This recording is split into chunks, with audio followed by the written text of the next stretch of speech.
Okay guys, good morning po sa ating lahat. Happy New Year nga po pala. Ito po ulit nagbabalik. Unang vlog natin sa taong 2026.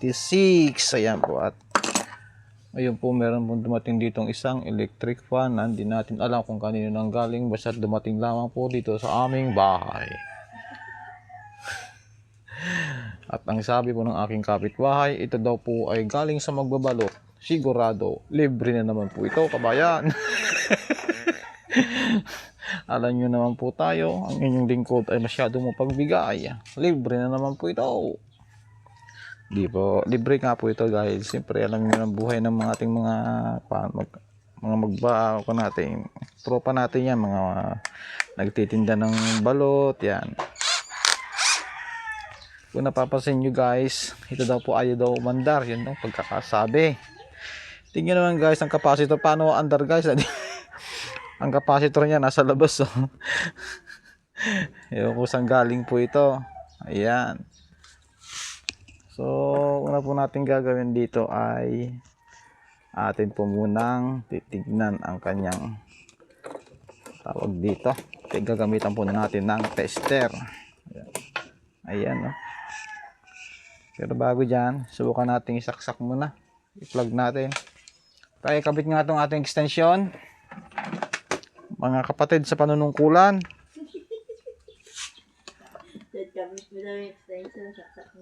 Saksak ko na. Okay. Ayan, tingnan natin kung aandar. Oh, mandar guys. Kaya lang maingay. Yo. So ito guys ay walang sira. Ang ano lang nito ay busing o kaya ay kulang sa langis. Yan lang po. So gagawin natin dito ay bubuksan natin. Yun. Wala na mga tornilyo. Galing na rin po ito guys sa pagawaan. Hindi natin alam kung saan pagawaan to galing. Yan. Baka naman to paggawaan ng mga tapos kinari ng niya. Ayun.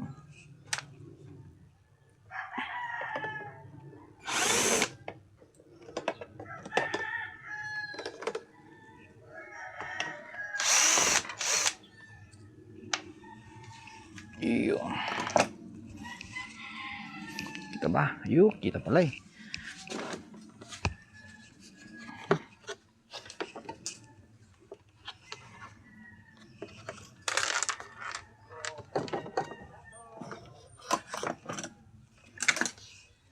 Tinitiklap lang ito. Ayun. Ayun.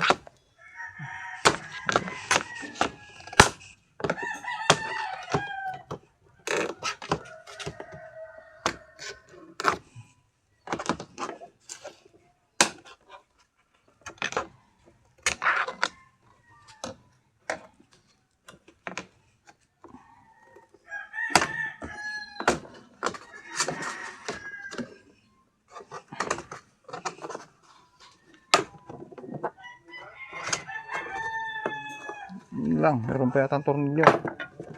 Madaming tornilyo ito guys. Ayun, meron pa rin siya. Tatago. Yun.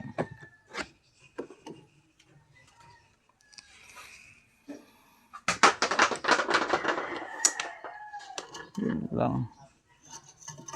Ayun. May sinasabitan pala. Tapos ito may tornilyo dito yan. Oh.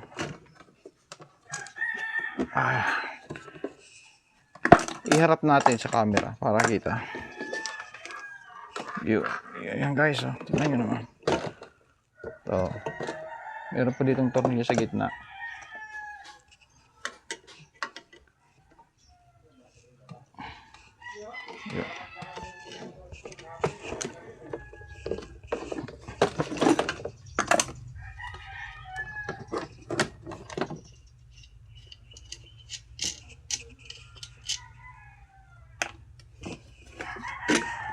Yun, kaya pala eh.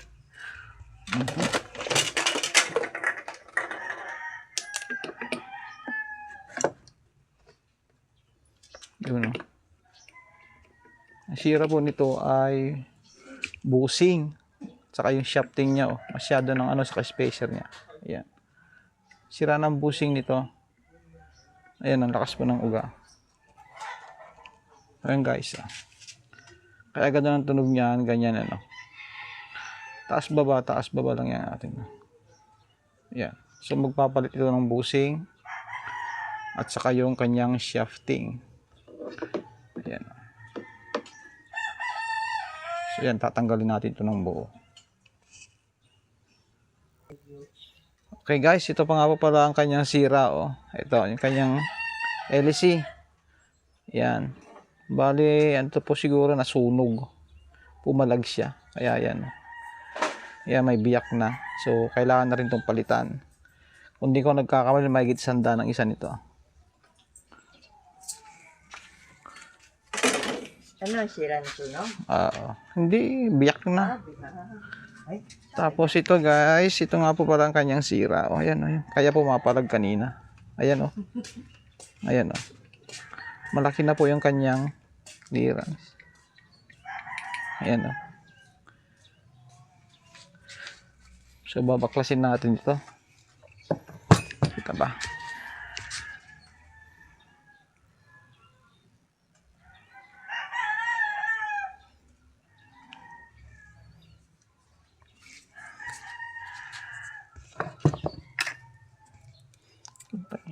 Tatanggalin muna natin yung kanyang capacitor.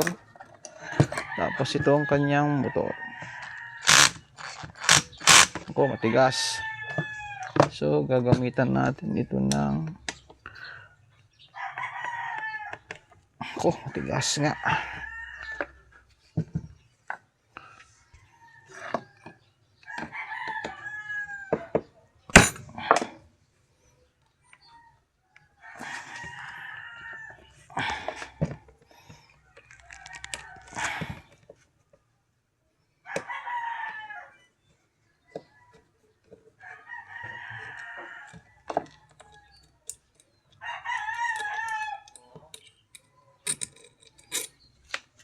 Gagamitan natin ito ng impact.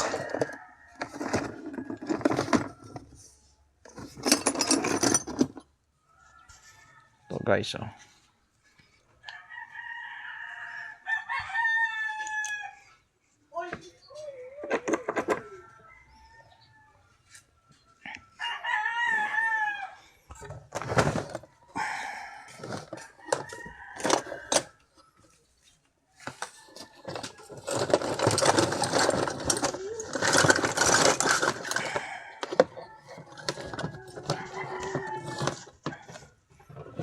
Ito guys.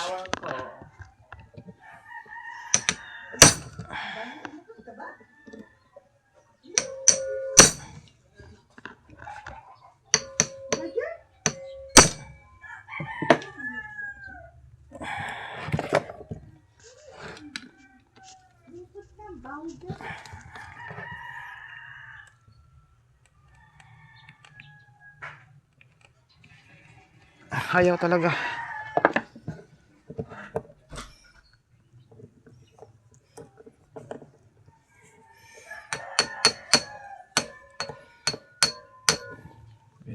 Mabasag.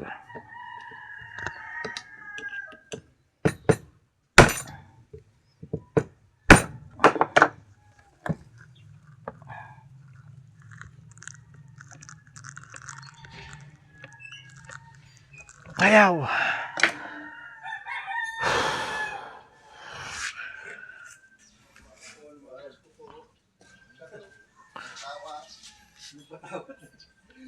Wala pong binabano, patawad na. Oo. Uy, babalik ang luko. Oo. Bakit? Bakit? Parang pang... So guys, itong gagawin natin guys para madali siyang ano. Lalagarian lang natin to. Oh. Yan.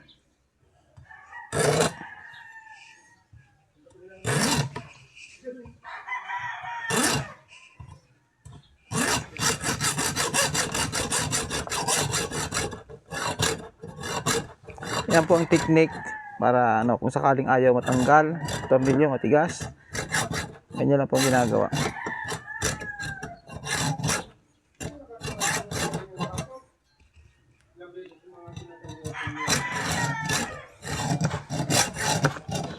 Yan. Kasi po guys, kung napapansin nyo, ito po kasi ay flower. Yan, yan, yan. Saan na ba? Nawawala. Ito. Yung kanyang screw ay flower. Gagamitan po natin ito ng flat screw para mabilis. Subukan natin baka kaya. Yun o.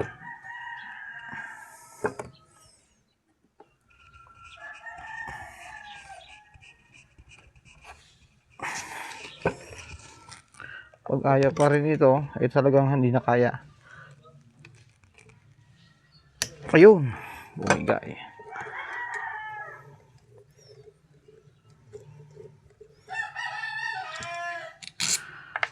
Ibig sabihin lang nito guys ay hindi pa po ito nabubuksan. Yan. Okay guys, ito po nagsisira niyan. Kung napapansin nyo, malakas na po yung kanyang, ayan o. Yan po nagsisira niyan. Ayan o. Yun. Yan.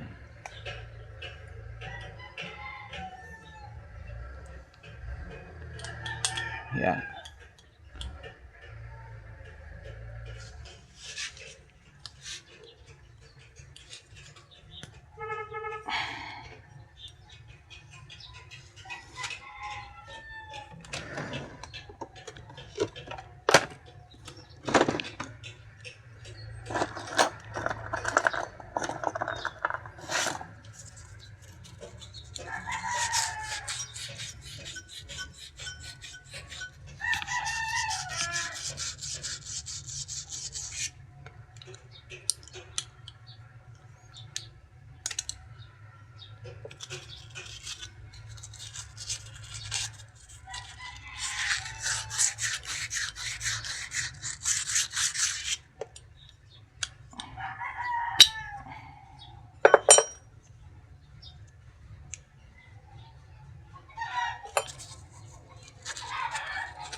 At saka guys, ito pa nga rin po pala naging sira niya, no?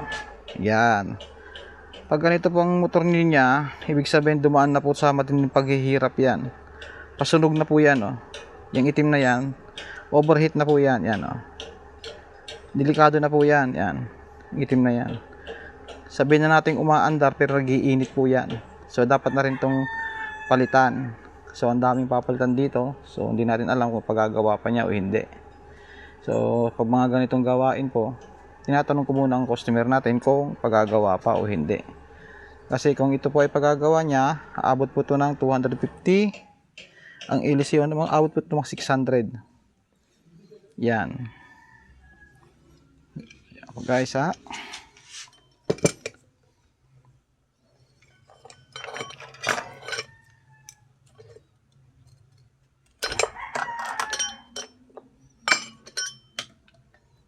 Yan.